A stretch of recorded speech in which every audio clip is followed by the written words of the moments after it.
नमस्कार dear viewers, তোমাদের সকলকে ডেস্টিনেশন কি ইউটিউব চ্যানেলে স্বাগত। দেখো আর কিছুদিনের মধ্যেই আমাদের যে আসন্ন ডব্লিউবিপি এবং কেপি পরীক্ষা হতে চলেছে, ঠিক আছে। তো সেখানে জিকে খুব একটা গুরুত্বপূর্ণ পার্ট কিন্তু জিকে থাকবে।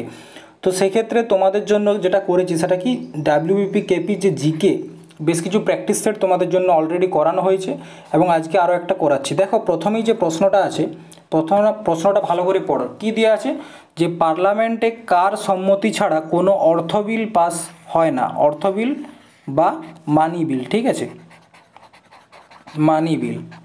তো দেখো ভারতের প্রধানমন্ত্রী নাকি ভারতের রাষ্ট্রপতি নাকি লোকসভার অধ্যক্ষ নাকি কেন্দ্রীয় মন্ত্রী।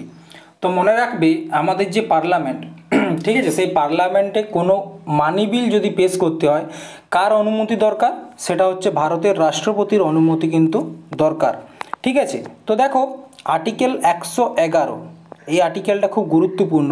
আর্টিকেল 111 অনুসারে কি বলা হয়েছে, অ্যাসেন্ট অফ প্রেসিডেন্ট অন বিল, মানে কোনো একটা বিল, সেটা হচ্ছে কি অর্থ বিল যদি হয় সেক্ষেত্রে প্রেসিডেন্টের পূর্ব অনুমতি জরুরি, ঠিক আছে।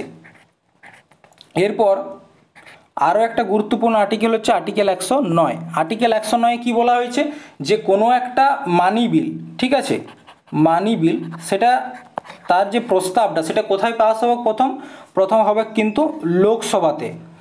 আর আরও একটি গুরুত্বপূর্ণ এখানে ক্লজ দেওয়া আছে, সেটা হচ্ছে কি কোনো একটা বিল মানি বিল কিনা, ঠিক আছে, কোনো একটা বিল মানি বিল কিনা বা অর্থ বিল কিনা তার নির্ধারণ কে করেন, লোকসভার স্পিকার। এই পয়েন্টটা খুব গুরুত্বপূর্ণ, এখান থেকে কিন্তু অনেক প্রশ্ন আগেও এসছে যে কোনো একটা বিল সেটা মানি বিল কিনা সেটা কে ঠিক করেন, লোকসভার স্পিকার, ঠিক আছে। এবং সেটা কোন আর্টিকেল অনুসারে, আর্টিকেল 109। এরপর দেখো আরও একটা আর্টিকেল, আর্টিকেল 110। আর্টিকেল 110-এ কী দেওয়া আছে, মানি বিলের সংজ্ঞা, অর্থাৎ কোনটা মানি বিল কোনটা মানি বিল নয় তার যে ডেফিনেশন সেটা দেওয়া আছে আর্টিকেল 110-এ। এরপর দেখো আর্টিকেল 112, সেটা হচ্ছে অ্যানুয়াল ফাইন্যান্সিয়াল স্টেটমেন্ট। দেখো আমরা যেটাকে বাজেট বলি না, সেই বাজেটেই হচ্ছে আর্টিকেল 112-তে। সংবিধানে বাজেট বলে কোনো শব্দ নেই, তার পরিবর্তে কী আছে, অ্যানুয়াল ফাইন্যান্সিয়াল স্টেটমেন্ট, আর্টিকেল 112, ঠিক আছে। আরও একটা গুরুত্বপূর্ণ আর্টিকেল, সেটা হচ্ছে আর্টিকেল 108, জয়েন্ট সিটিং। জয়েন্ট সিটিংটা কি, জয়েন্ট সিটিং হচ্ছে লোকসভা এবং রাজ্যসভা দুজন একসাথে বসে কোনো একটা বিলের উপর ভোট দিবে, ঠিক আছে। মেন কথা হচ্ছে এটা। দেখো আমাদের যে পার্লামেন্ট, ঠিক আছে, তার চর্চা আছে আমাদের আর্টিকেল 79-এ, আর্টিকেল 80-তে আছে রাজ্যসভা, আর আর্টিকেল 81-এ আছে লোকসভা, এবং আর্টিকেল 52 থেকে 61-র মধ্যে আছে আমাদের প্রেসিডেন্টকে নিয়ে চর্চা। দেখো এখানে জিনিসটা বুঝো, জয়েন্ট সিটিং বুঝতে গেলে তোমাদেরকে এই জিনিসটা বুঝতে হবে। এক, ধরো এই 79-তে, ঠিক আছে, 79-তে 80 এবং 81-র মধ্যে কোনো সমস্যা হলো, ঠিক আছে, 80 এবং 81 মানে রাজ্যসভা এবং লোকসভার মধ্যে যদি কোনো সমস্যা হয় সেক্ষেত্রে আর্টিকেল 52 কী করবে, আর্টিকেল 108-এর প্রয়োগ করবে। 108 প্রয়োগ করবে মানে কি, জয়েন্ট সিটিং ডাকবে। জয়েন্ট সিটিং কে ডাকে, প্রেসিডেন্ট ডাকে। কাদের মধ্যে সমস্যা হলে, আর্টিকেল 80 এবং 81।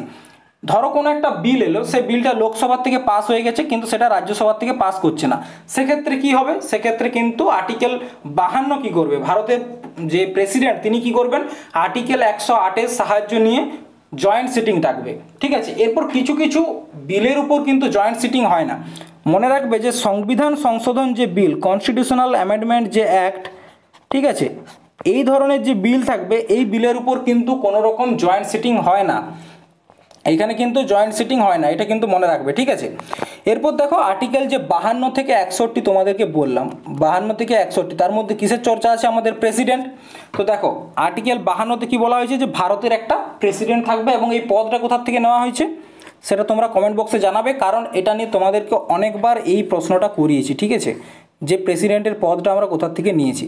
এরপর দেখো নির্বাহী প্রধান। নির্বাহী প্রধান মানে হচ্ছে কি, আমাদের যিনি রাষ্ট্রপতি তিনি হচ্ছেন আমাদের যে উপচারিক প্রধান, এবং আমাদের প্রধানমন্ত্রী হচ্ছে বাস্তবিক প্রধান। দেখো প্রেসিডেন্ট খাতায় কলমে সব কিছুতেই হেড হচ্ছে কে, প্রেসিডেন্ট, কিন্তু তোমরাও জানো যে প্রেসিডেন্ট সবসময় কাজ করে মন্ত্রী পরিষদের বা ক্যাবিনেটের সালাহাতে, ঠিক আছে। তো সেক্ষেত্রে মনে রাখবে বাস্তবিক প্রধানকে যে সব কিছু কাজটা করছে, আর নির্বাহী প্রধানকে যার নামটা তো সব কিছুতে আছে কিন্তু সে কিছুই করছে না, সেটা হচ্ছে কি আমাদের প্রেসিডেন্ট।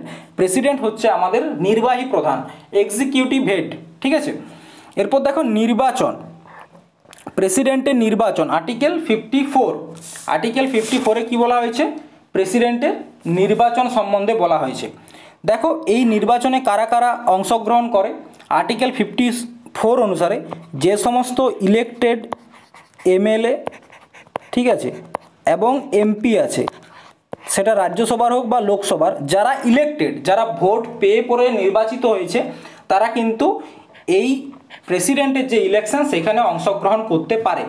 এবং এখানে আরও একটা জিনিস তোমাদেরকে মনে রাখতে হবে, সেটা হচ্ছে কি ৭০তম যে সংবিধান সংশোধন, ৭০তম সংবিধান সংশোধন 1953, ঠিক আছে, এই সংবিধান সংশোধনের মাধ্যমে দিল্লি প্লাস পুডুচেরি, ঠিক আছে, এই দুটো ইউটির যারা এমএলএ আছে তাদেরকে কিন্তু প্রেসিডেন্টের যে ভোট সেই ভোটে অংশগ্রহণ করার অধিকার দেওয়া হয়েছে। এরপর মনে রাখবে যেসব রাজ্যে বিধান পরিষদ আছে, ঠিক আছে, বিধান পরিষদের কোনো মেম্বার কিন্তু প্রেসিডেন্টের যে ভোট সেখানে অংশগ্রহণ করে না, ঠিক আছে। এরপর দেখো আর্টিকেল 55, সেটা হচ্ছে কি নির্বাচনের পদ্ধতি। নির্বাচনের পদ্ধতিটা কি, একল সংক্রমণীয় আনুপাতিক পদ্ধতি, ঠিক আছে, একল সংক্রমণীয় বা সিঙ্গেল ট্রান্সফারেবল ভোট, এসটিভি, ঠিক আছে, এসটিভি সিঙ্গেল ট্রান্সফারেবল ভোট, সেটা কার ক্ষেত্রে হয়, প্রেসিডেন্টের ইলেকশনের ক্ষেত্রে। এরপর হচ্ছে অফিসিয়াল টেনিউর, ঠিক আছে, আর্টিকেল 56 কি বলা হয়েছে, যে প্রেসিডেন্ট কত বছর থাকবে, 5 বছরের হচ্ছে তার কার্যকাল, ঠিক আছে, এটা বলা হয়েছে আর্টিকেল 56। আর্টিকেল 57 কি বলা হয়েছে, যে সে দ্বিতীয়বারের জন্য, আমাদের যিনি বর্তমানে প্রেসিডেন্ট আছেন তিনি কিন্তু আরও পরবর্তী ক্ষেত্রে প্রেসিডেন্ট হওয়ার জন্য ভোটে দাঁড়াতে পারেন, ঠিক আছে। এরপর হচ্ছে যোগ্যতা, প্রেসিডেন্ট হওয়ার জন্য কি কি যোগ্যতা দরকার সেটা বলা হয়েছে আর্টিকেল 58। 59 হচ্ছে কি, তার কিছু কন্ডিশন আছে, একজন প্রেসিডেন্ট হতে গেলে তো কিছু কন্ডিশন থাকে, সেই কন্ডিশনগুলোর কথা বলা হয়েছে। কন্ডিশনটা কি, মেন একটা কন্ডিশন, তাকে কোনো রকম যিনি প্রেসিডেন্ট হতে চাইছেন তাকে কোনো রকম লাভের পদে থাকা চলবে না। কিসের পদে, লাভের পদ বলতে কি, দেখো যারা মন্ত্রী তারা কিন্তু লাভের পদে নেই, মন্ত্রী আছে কারা, যারা সরকারি কর্মচারী তারা নাকি লাভের পদে আছে, কিন্তু যারা মন্ত্রী, এমএলএ, এমপি যারা আছে তারা হচ্ছে কি জনগণের সেবক, তারা কিন্তু লাভের পদে নেই সংবিধান অনুসারে, ঠিক আছে। আর্টিকেল 60 কি বলা হয়েছে, শপথ, প্রেসিডেন্টের শপথের কথা বলা হয়েছে আর্টিকেল 60। শপথ গ্রহণ কে করান, আমাদের যে সুপ্রিম কোর্ট আছে সেই সুপ্রিম কোর্টের চিফ জাস্টিস বা সেই সুপ্রিম কোর্টের কোনো যে সবথেকে যিনি এক্সপিরিয়েন্স জাজ, যিনি সবথেকে বয়স্ক, তিনি কিন্তু কি করেন, প্রেসিডেন্টের যে শপথ সেটা করান। এরপর হচ্ছে দুটো আর্টিকেল আছে, দেখো আর্টিকেল 61 আর একটা হচ্ছে আর্টিকেল 72। দেখো তোমাদেরকে বললাম যে প্রেসিডেন্টের চর্চা আর্টিকেল 52 থেকে আর্টিকেল 61 মতো আছে। আর্টিকেল 61-তে কিসের চর্চা করা হয়েছে, ইমপিচমেন্ট, এটা খুব গুরুত্বপূর্ণ, ঠিক আছে, এটা কিন্তু মনে রাখবে। ইমপিচমেন্ট, এটা কিন্তু এই যে শব্দটা এটা শুধুমাত্র কার জন্য ব্যবহার করা হয়, প্রেসিডেন্টের জন্য ব্যবহার করা হয়। তাহলে তোমরা মনে রাখবে যে ইমপিচমেন্ট যে শব্দটা সেটা সম্পূর্ণরূপে কার জন্য ব্যবহার করা হয়, প্রেসিডেন্টের জন্য। আর্টিকেল 61, ধরো কোনো একটা প্রেসিডেন্টকে, আমাদের ভারতবর্ষের কোনো একটা প্রেসিডেন্টকে যদি তার কার্যকাল চলাকালীন তার পদ থেকে হাঁটানো হয়, ঠিক আছে, তার কার্যকাল চলছে ধরো, কিন্তু তাকে পদ থেকে হাঁটাতে হবে, তার জন্য এই যে প্রসেসটা এটাকে বলা হচ্ছে ইমপিচমেন্ট প্রসেস, ঠিক আছে। এটা কোথার থেকে নেওয়া হয়েছে, আমেরিকার থেকে নেওয়া হয়েছে, ঠিক আছে, মনে রাখবে। এরপর দেখো আর্টিকেল 72 বলছে কি, আমাদের যিনি প্রেসিডেন্ট আছেন, আর্টিকেল 72, আমাদের যিনি প্রেসিডেন্ট আছেন তার কিছু ক্ষমা করার অধিকার আছে, পার্ডন পাওয়ার অফ প্রেসিডেন্ট, ঠিক আছে, পার্ডন পাওয়ার, ক্ষমা করার অধিকার। যেমন একটা হচ্ছে সম্পূর্ণ, 4-5 প্রকারের হয়, ঠিক আছে। একটা হচ্ছে সম্পূর্ণরূপে ক্ষমা করা, তাকে বলা হচ্ছে ক্ষমা। আর একটা হচ্ছে লঘুকরণটা কি জিনিস তোমাদেরকে একটু বোঝায়। ধরো কেউ কোনো একটা কেসের জন্য জেলে গেছে এবং তার সাজা হয়েছে 10 বছর সশ্রম কারাদণ্ড, 10 বছর মানে কঠোর কারাদণ্ড, ঠিক আছে। সেখানে প্রেসিডেন্ট কি করতে পারে, তার কারাদণ্ডটা 10 বছরই থাকলো, কিন্তু যেটা কঠোর বলেছিল তার বদলে বলে দিল সাধারণ, অর্থাৎ তাকে যে কঠিন পরিস্থিতির সম্মুখীন হতে হচ্ছিল জেলের ভিতর, সেটাতে কিন্তু তাকে হতে হচ্ছে না। ঠিক আছে, 2 নাম্বার। 3 নাম্বারে আরও একটা আছে, সেটা হচ্ছে প্রতিহার। কি আছে? প্রতিহার। প্রতিহার জিনিসটা কি দেখো, প্রতিহার হচ্ছে কি, ধরো প্রকৃতিটা বদলে দিল কিন্তু সময়টা একই রইল। ঠিক আছে, প্রকৃতিটা বদলে দিল, সময়টা একই রইল। ধরো কি বলেছিলাম, 10 বছর সশ্রম কারাদণ্ড, তাহলে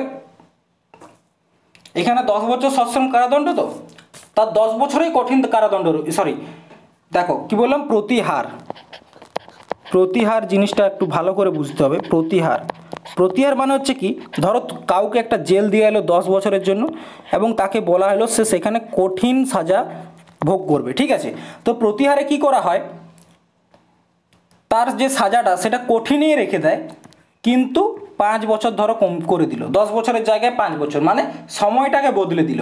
লঘুকরণে কি করে, সময়টা বদলায় না, প্রকৃতিটা বদলে যায়, কিন্তু প্রতিহারে প্রকৃতিটা বদলায় না, সময়টা বদলে যায়। এরপর হচ্ছে আরও একটা হচ্ছে বিরাম। আরেকটা হচ্ছে কি, বিরাম। বিরাম জিনিসটা কি, ধরো কোনো একটা যে ক্রিমিনাল আছে তার মানে সাজা হয়েছে, কিন্তু তারপর তার শরীর খারাপ হয়েছে, হেলথের ইস্যু হয়েছে, সেক্ষেত্রে তার যে সাজা সেটা কিছু সময়ের জন্য আটকে রাখা, সেটাকে বলে হচ্ছে বিরাম। আর একটা হচ্ছে প্রতিলম্বন। প্রতিলম্বনটা কি, প্রতিলম্বন হচ্ছে ধরো কোনো একটা কেসে কোনো ক্রিমিনাল ফাঁসির সাজা পেয়েছে, সে যাতে প্রেসিডেন্টের কাছে তার ফাঁসির সাজা মুকুব করার জন্য অ্যাপিল করতে পারে, তার জন্যই প্রতিলম্বনটা আছে, মানে কিছু সময়ের জন্য তার সাজাটাকে আটকে রাখা। ঠিক আছে, নেক্সট দেখো প্রভিশনাল কনস্টিটিউশন কমিটি।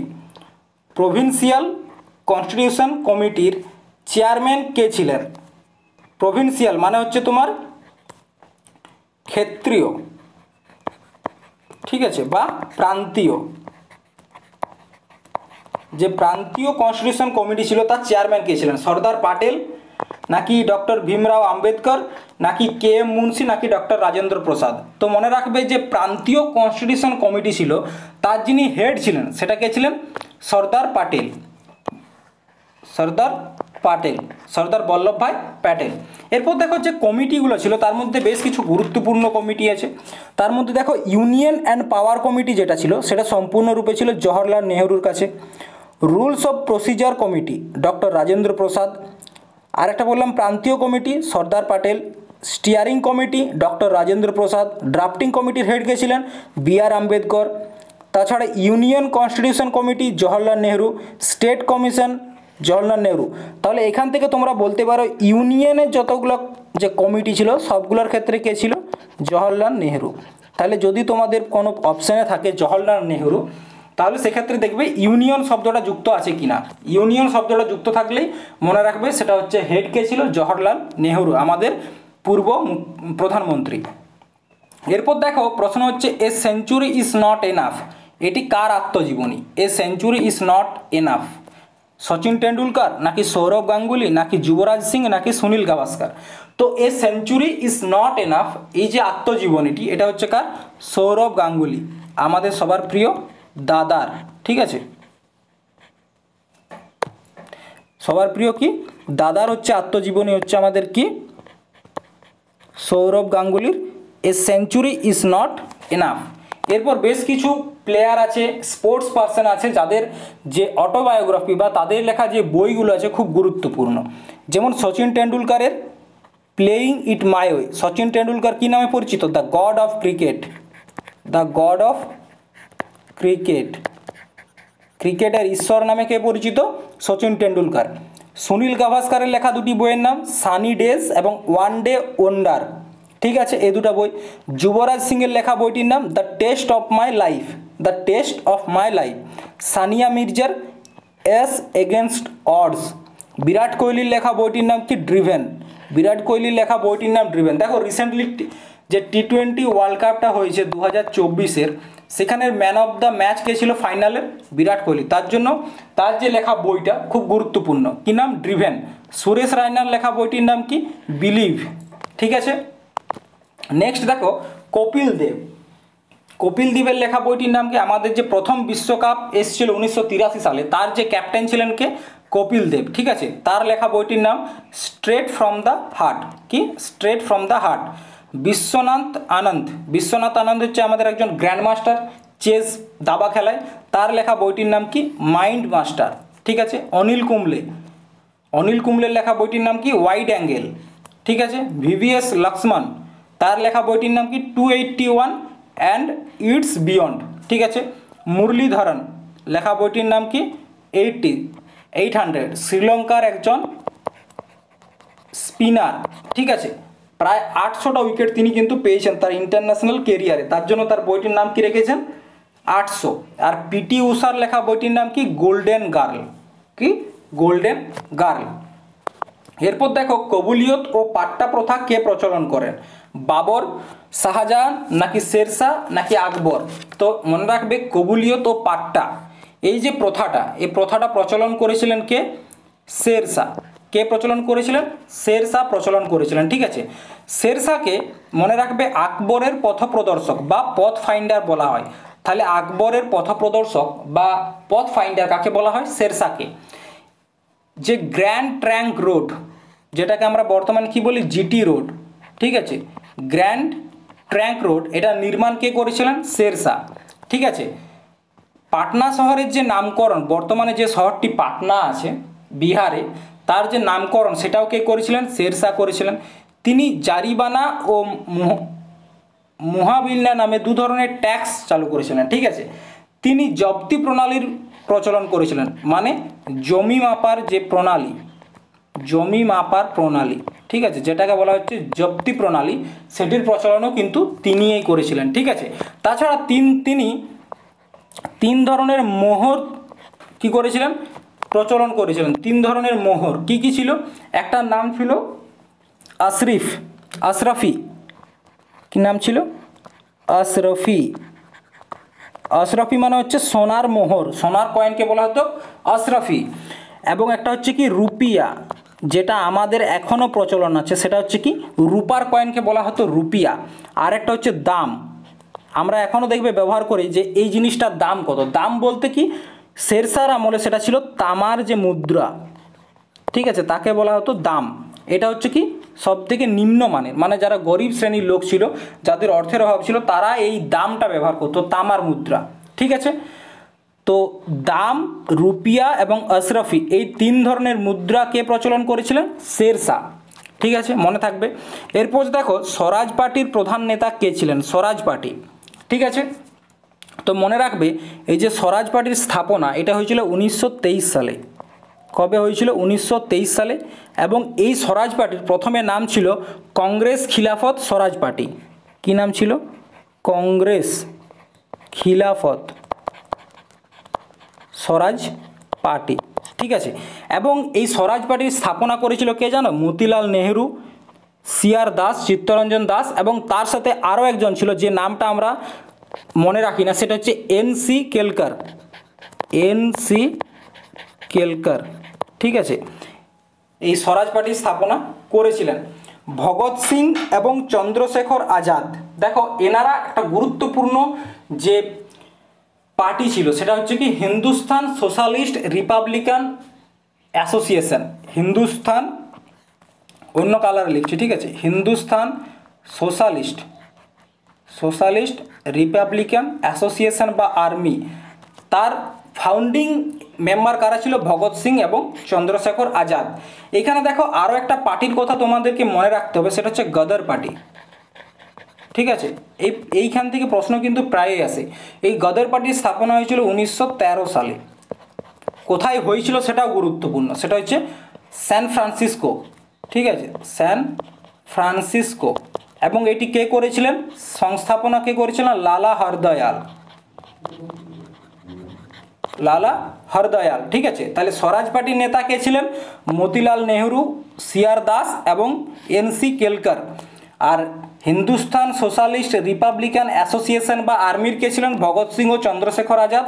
এবং গদর পার্টি খুব গুরুত্বপূর্ণ, পরীক্ষায় একটা প্রশ্ন পাবেই। ঠিক আছে, 1913 সালে স্থাপনা হয়েছিল। কোথায় হয়েছিল? স্যান ফ্রান্সিসকোতে হয়েছিল। কে করেছিলেন? লালা হরদয়াল। এরপর দেখো ভারতের একমাত্র সক্রিয় আগ্নেয়গিরি কোথায় অবস্থিত।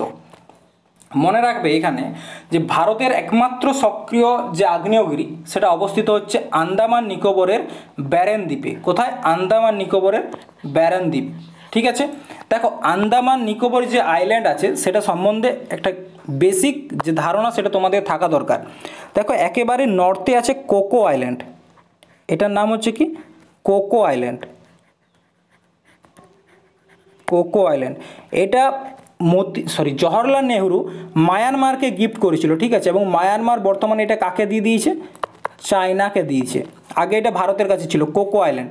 ঠিক আছে, কোকো আইল্যান্ডের পরে আছে আমাদের তিনটা, নর্থ আন্দামান, মিডিল আন্দামান, আর একটা হচ্ছে সাউথ আন্দামান। তারপর আছে কি লিটিল আন্দামান, তারপর আছে কার নিকোবর, গ্রেট নিকোবর। দেখো এখানে কুলাচ্ছে না, আরও প্রথম থেকে করছি। ঠিক আছে, একটু অ্যাঙ্গেল হিসাবে করছি, তাহলে তোমাদেরও বুঝতে সুবিধা হবে, আমারও লিখতে সুবিধা হবে। প্রথমে ছিল কি কোকো আইল্যান্ড, এটা হচ্ছে কি কোকো আইল্যান্ড, এটা কার কাছে আছে? প্রথমে মায়ানমারের কাছে ছিল এবং সেটা বর্তমানে কার কাছে চলে গেছে? চীনের কাছে। তারপর আছে নর্থ আন্দামান, মধ্য আন্দামান, সাউথ আন্দামান। ঠিক আছে, তারপর চলে এসো লিটিল আন্দামান। লিটিল আন্দামানের পর আছে কার নিকোবর, তারপর হচ্ছে গ্রেট নিকোবর। ঠিক আছে, তারপর আছে তোমার এখানে হচ্ছে সুমাত্রা আইল্যান্ড। লেখাটা হয়তো তোমাদের একটু বুঝতে অসুবিধা হতে পারে, একটু ম্যানেজ করে নিও। ঠিক আছে, তো দেখো এই যে নর্থ আন্দামান, নর্থ আন্দামান, ঠিক আছে, এই নর্থ আন্দামানে একটা পাহাড় আছে, সেটাকে বলা হচ্ছে সেডলে পিক। কি বলা হয়? সেডলে পিক। সেডলে পিক যেটা হচ্ছে কি আন্দামান নিকোবরের সর্বোচ্চ শৃঙ্গ। মিডিল আন্দামান বা মধ্য আন্দামানে কি আছে? ব্যারেন দ্বীপ। ব্যারেন দ্বীপ যেটাকে কি ভারতের একমাত্র অ্যাক্টিভ ভলক্যানো কোথায় আছে? ব্যারেন দ্বীপে। সেটা কোথায়? মধ্য আন্দামানের মধ্যে অবস্থিত। সাউথ আন্দামান, সাউথ আন্দামানে আছে কি পোর্ট ব্লেয়ার, যেটা হচ্ছে কি আন্দামান নিকোবরের যে ক্যাপিটাল সেটা কোথায় অবস্থিত? সাউথ আন্দামানে। ঠিক আছে, এরপর দেখো লিটিল আন্দামান, তারপর চলে এসো কার নিকোবর এবং গ্রেট নিকোবর। এই গ্রেট নিকোবরের একটা গুরুত্বপূর্ণ পয়েন্ট হচ্ছে ইন্দিরা পয়েন্ট বা পিগমেরিয়ান পয়েন্ট। ইন্দিরা পয়েন্ট বা পিগমেরিয়ান পয়েন্ট, যেটাকে বলা হচ্ছে কি ভারতের দক্ষিণতম বিন্দু। দক্ষিণতম বিন্দু, ঠিক আছে, ভারতের দক্ষিণতম বিন্দু হচ্ছে কি তাহলে? ইন্দিরা পয়েন্ট। আমরা জানি কি কন্যাকুমারী, কন্যাকুমারী হচ্ছে ভারতের যে মুখ্য ভূমি, তার যে দক্ষিণতম বিন্দু হচ্ছে কন্যাকুমারী। কিন্তু যদি বলা হয় ভারতবর্ষের, তাহলে সেটা হচ্ছে কি? সেটা হচ্ছে ইন্দিরা পয়েন্ট, যেটা কোথায় অবস্থিত? গ্রেট নিকোবরে অবস্থিত।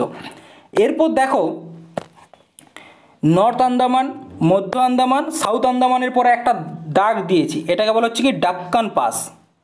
কি বলা হচ্ছে এটাকে?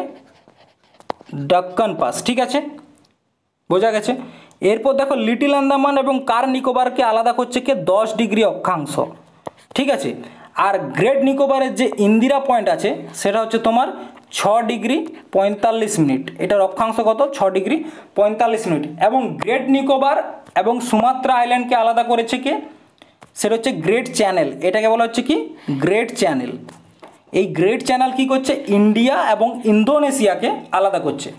এরপর দেখো যে আন্দামান নিকোবরের কিছু কিছু জায়গার নাম পরিবর্তন হয়েছে। প্রথমে একটা ছিল রস আইল্যান্ড, সেটার নাম পরিবর্তন করে এখন কি করা হয়েছে?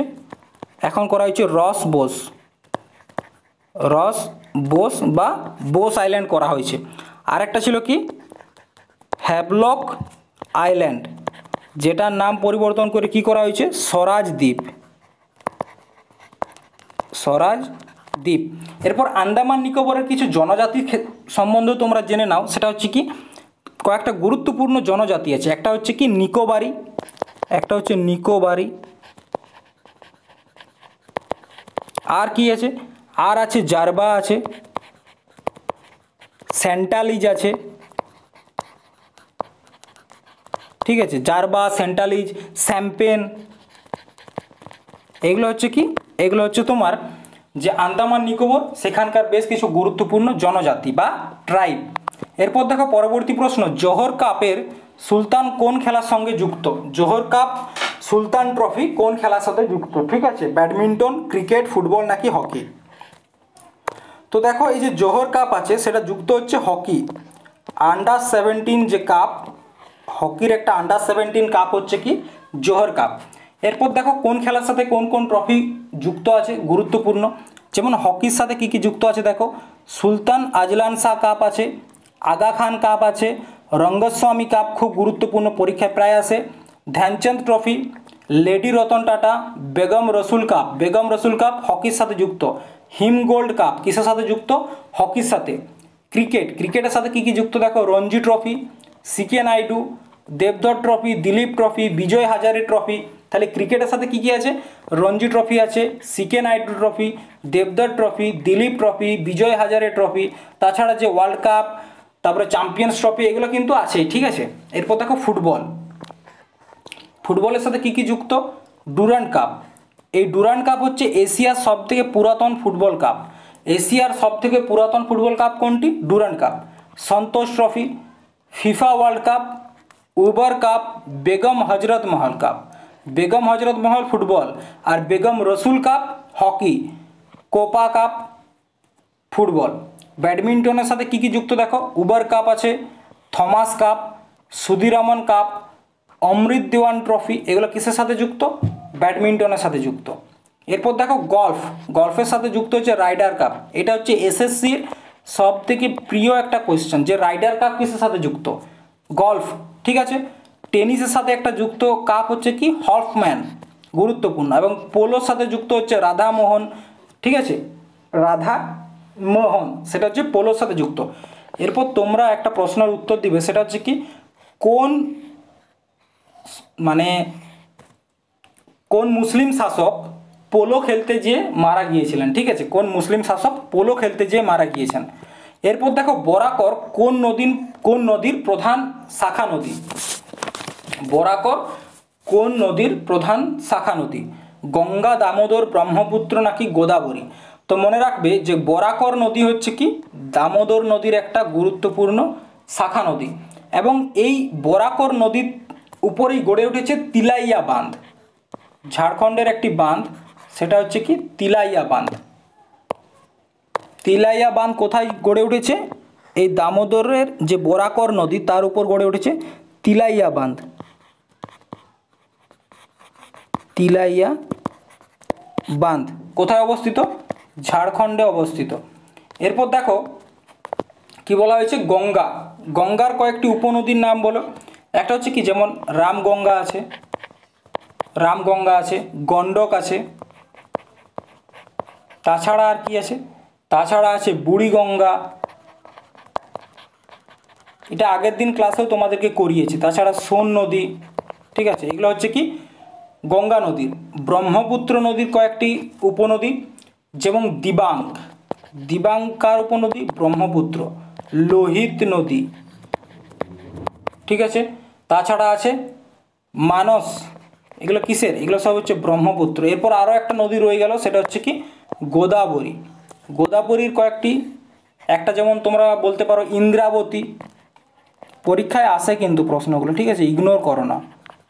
ইন্দ্রাবতী আছে, তাছাড়া আর কি আছে? তাছাড়া যেমন পেনগঙ্গা, গুরুত্বপূর্ণ পেনগঙ্গা। আর কি আছে? ইরেজ হয়ে গেল, সরি।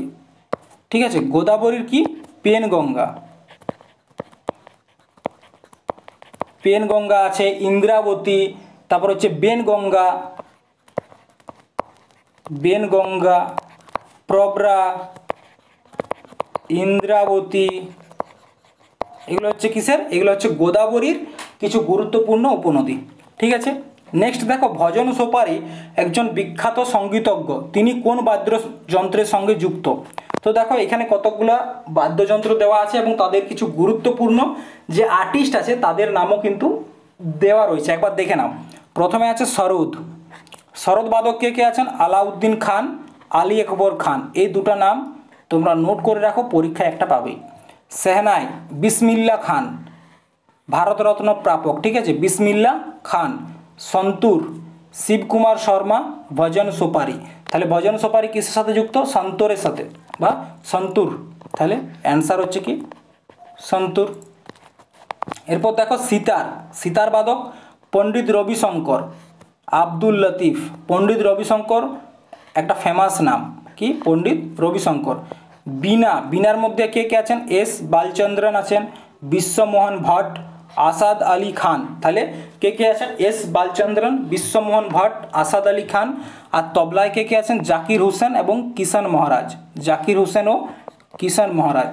ঠিক আছে, দেখো এগুলো পিডিএফটা কিন্তু তোমরা আমাদের যে হোয়াটসঅ্যাপ গ্রুপ এবং টেলিগ্রাম চ্যানেল আছে সেখানে পেয়ে যাবে। ঠিক আছে, এরপর দেখো কালবেলিয়া ভারতের কোন রাজ্যের একটি লোকনৃত্য? কালবেলিয়া, যেটাকে বলা হচ্ছে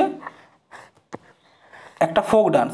হিমাচল প্রদেশ, রাজস্থান, তামিলনাড়ু নাকি আসাম? তো দেখো কালবেলিয়া হচ্ছে কোথাকার? রাজস্থানের একটা গুরুত্বপূর্ণ ক্লাসিক্যাল ফোক ডান্স। আর তাছাড়া কী কী আছে রাজস্থানে? যেমন গের আছে, গিদ্দার আছে, লুর। এগুলো হচ্ছে কোথাকার? এগুলো হচ্ছে রাজস্থানের। ঠিক আছে, এরপর দেখো কী আছে? হিমাচল প্রদেশ। হিমাচল প্রদেশের কি কি আছে বলো? হিমাচল প্রদেশের যেমন আছে তোমার ছম, একটা আছে কি ছম। এটা হচ্ছে হিমাচল প্রদেশের যারা বুদ্ধ ধর্মের আছে তারা কিন্তু এই যে ফোক ডান্স বা লোকনৃত্যটা করে থাকে। তাছাড়া কি আছে? থোড়া, থোড়া কিন্তু এখানকার একটা ফোক ডান্স। চম্বা, চম্বা। তামিলনাড়ুর কয়েকটা বলো। তামিলনাড়ুর যেমন কোলাট্টম, আগের দিন যদিও তোমাদেরকে করিয়েছি এটা, কোলাট্টম। সাউথের দিকে আট্টম বা নাট্যম মানে হচ্ছে নাচ। ঠিক আছে, পুলিয়াট্টম, পুলিয়াট্টম কোথাকার? তামিলনাড়ু। আসাম খুব গুরুত্বপূর্ণ, আসামের যেমন আছে বিহু আছে, এটা আশা করি সবাই জানো। তাছাড়া বাগরুম্বা আছে, বাগরুম্বা আছে। তাছাড়া আছে খেল গোপাল, খেল গোপাল। এগুলো কোথাকার? এগুলো হচ্ছে সবাই আসামের। তো দেখো আজকে যে প্রশ্নগুলো ছিল বেশ গুরুত্বপূর্ণ কয়েকটা প্রশ্ন তোমাদের সাথে আলোচনা করেছি। এটা যারা যারা পিডিএফটা নিতে চাও প্রশ্নগুলো তার সাথে যে অ্যান্সার, তারা পিডিএফটার জন্য কি করবে? আমাদের যে হোয়াটসঅ্যাপ গ্রুপ আছে বা টেলিগ্রাম চ্যানেল আছে, লিঙ্কটা তোমরা ডিসক্রিপশান বক্সে পাবে, সেখানে গিয়ে জয়েন হয়ে যাবে। সেখান থেকে তোমরা কিন্তু পিডিএফটা পেয়ে যাবে। ঠিক আছে, তাছাড়া যদি আরও অন্যান্য যে স্টাডি ম্যাটেরিয়াল তোমাদের দরকার হয়, কোনো বইয়ের পিডিএফ বা আরও অন্যান্য কিছু, সেই সব কিছু তোমরা কিন্তু আমাদের যে হোয়াটসঅ্যাপ গ্রুপ এবং টেলিগ্রাম চ্যানেল আছে সেখানে পাবে। ঠিক আছে, তো আজকের ক্লাসটা এখানে শেষ করছি। আশা করি তোমরা প্রশ্নগুলো খুব বুঝতে পেরেছো ক্লিয়ারভাবে। কোনো যদি প্রবলেম তোমাদের থাকে, কোনো যদি প্রশ্ন থাকে, সেটা তোমরা কমেন্ট বক্সে জানাবে। তাছাড়া আমাকে পার্সোনালিও জানাতে পারো, নাম্বারটা তোমরা ডেসক্রিপশান বক্সে তো পাবেই। আর তার সাথে কি তোমাদেরকে যে কয়েকটা প্রশ্ন আমি কমেন্ট বক্সে দিতে বললাম উত্তর, সেগুলো কিন্তু তোমরা কমেন্ট বক্সে জানিও। তো আজকের ক্লাসটা এখানে সমাপ্ত করছি। ধন্যবাদ, জয় হিন্দ।